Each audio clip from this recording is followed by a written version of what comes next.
So I'm Jess Harris. I work for the City of Seattle, the Department of Construction and Inspections. I'm the Green Building Program Manager and happy to be here. So I'm just going to talk maybe for 10 minutes and then turn it over to the other speakers. There's a lot to cover today, and I want to hopefully have time for discussion later. Okay. Why can't my slide advance? There we go. Okay. I'm just going to just briefly talk about our green building permit incentives, how they work, just so you have that background. I've been working on this for many years, and really the whole point of them is to, test things that maybe become code in the future, through the incentive programs, encourage innovation. And we've tried to keep it simple. We really want to try to keep it simple for developers so that they can feel comfortable in using them. And we don't want to be too punitive, so we kind of lead with whatever the bonus is or the incentive and not the stick or the penalty. And of course, we have kind of different levels of programs, some that are very ambitious, like the Living Building Pilot. How they work, just to remind people if they don't know, it's really new construction is what we're focused on. It's mostly private sector, and they all work the same. The developers community is getting something. They're either getting a faster permit or permit facilitation, or they're getting more development capacity, like more floor area or extra height. And then in exchange, all our programs require some certification, third-party certification, and we just raised the lead level in the new director's role. For residential, it's platinum. Built green, it's 4-star, and then we're trying to be very inclusive. So we allow FIAS, we allow LBC for affordable housing projects. We allow the Evergreen Sustainable Development Standard. And then we focus on electrification.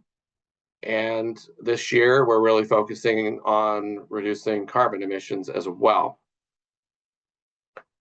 So we have we've had in the past pretty much 3 successful incentives. We have the Living Building Pilot, which is a really ambitious program. I'm not going to talk about that today. In the past, we've had something called Priority Green Expedited, which was offering permit assistance. And that is kind of on pause right now while we rebuild what that is going to be all about, what the incentives are and the requirements. And then today, I'm focusing on the Green Building Standard, which is what the new director's rule is all about. So the Green Building Standard, it's not a citywide program. It's an incentive that it's basically varies zone by zone. And it's mostly used by single family residential. So a lot of townhouses, row houses, accessory dwelling units, certainly some apartments. And, in the last few years, we haven't really gotten too much commercial development, but, there's a handful of those usually every year. Really, by and large, by a vast majority, the builders prefer built green local program. The requirements I talked about a little bit already, but we do have kind of a check-in, and that's fairly new, is where we have a green building inspection during construction to make sure people are still on target for meeting the certification. And it is primarily regulated by this director's rule, 2-2025, which got adopted on May 16th. Kind of going back to how we got here, the Seattle Energy Code has just gotten better and better. And, I joke with my colleague, he's trying to put me out of business so that there's no more incentives, right? Because the code just keeps getting better. So we really had, in 2021, we started thinking about, well, it's a green building program. It's supposed to be, high-performing buildings. It's supposed to be better than industry standards. So we started thinking about embodied carbon I collaborate with our utilities quite a bit in King County. And so, we added these things like deconstruction, using salvage wood. For Priority Green, we required for their building materials, at least for concrete and steel, that they needed to show us at least EPDs. We didn't have any global warming potential reductions, but we wanted to kind of move the market towards people thinking about it. And I think what happened is Built Green saw this and said, okay, we're going to add a carbon reduction requirement. And so they did that in their 2024 checklists with the new code adoption. So that really helped for us because it's not now a separate additive requirement necessarily in our rule. We had called these things in 2021 a site development option. I'm not really going to get into this, but essentially salvage wood was almost 25% of our little study that we did when we looked at this. And then we had information that basically showed like a big increase in the salvaged lumber packages. This was just from one lumber yard, Sledge Seattle, that provides salvaged lumber packages. And so that seemed to be like the easiest thing for people to do, and at least the small builders. And so that's really why Built Green added that to their checklist as well. So then again, why I'm here today is to talk about our new rule. So we kind of refocused on carbon reductions. We updated the certification versions. So we now accept LEED V5 at the gold level. Built Green has new checklists.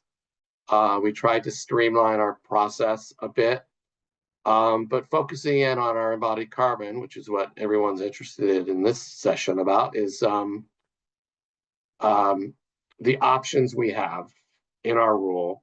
So again,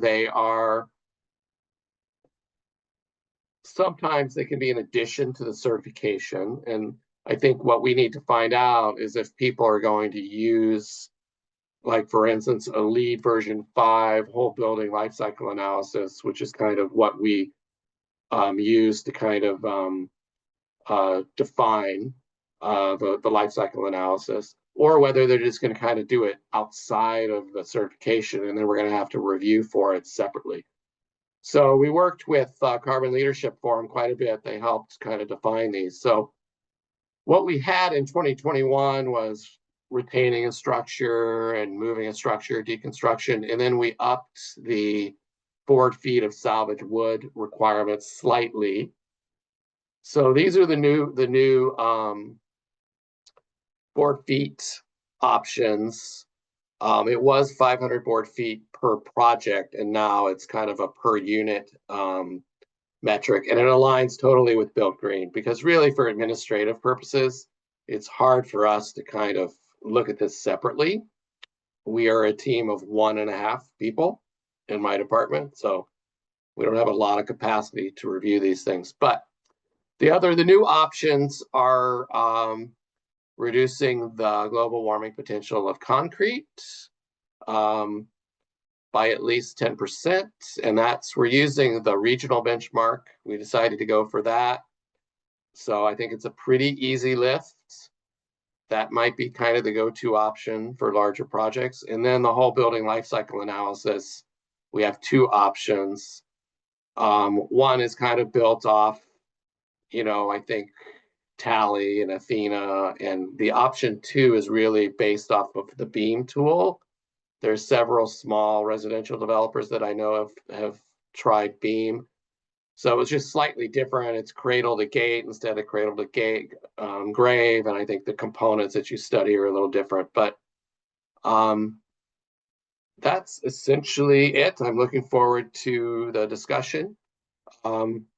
One of my questions that I want to hear from this group is, like, if you were building a mid-rise apartment, what would you tell your client? What's the best approach out of these options to use? Is it going to be the whole building life cycle analysis, or is that still kind of a niche thing that people don't want to touch? That's kind of what I'm curious about.